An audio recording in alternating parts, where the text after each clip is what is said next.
Hello, je suis Fabrice Goubard et on va parler de la plateforme Mon Master.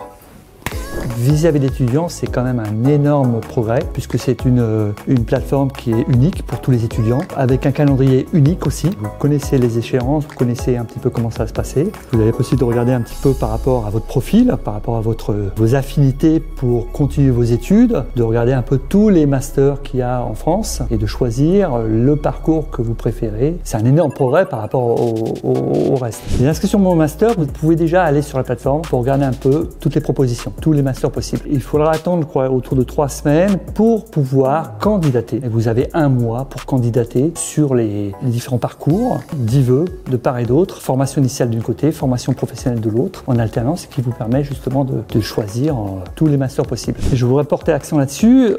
Les responsables de formation, quand ils préparent justement, ils demandent les documents, ils rajoutent généralement quelques questions qui sont peut-être anodines pour vous, mais qui sont importantes un petit peu pour la suite. Ça peut être des notes, mais ça peut être aussi savoir votre niveau de langue. On vous demande un niveau d'anglais parce que justement vous candidatez pour un master tourisme international. Il va vouloir peut-être classer et regarder en premier les étudiants qui correspondent le mieux à la formation. Si vous voulez faire du journalisme, c'est vraiment à part. Si vous voulez faire un master international, là aussi pareil, il faut directement voir les responsables de formation. Il y a peut-être d'autres exceptions qu'on peut retrouver sur le site Mon Master, mais sinon vous trouvez tout. Si j'ai vraiment un conseil à donner, c'est peut-être être beaucoup plus attentif au dossier qu'il va envoyer, surtout sur les lettres de motivation. Travailler sur les lettres de recommandation, ça aide beaucoup. Et aussi, de ne pas négliger les réponses aux questions que le responsable de formation va lui poser. D'analyser un petit peu si on lui demande une note et s'il considère que sa note n'est pas suffisante ou ne va pas lui permettre de se valoriser, de rentrer en contact avec le responsable de formation et de bien afficher au niveau du responsable de formation que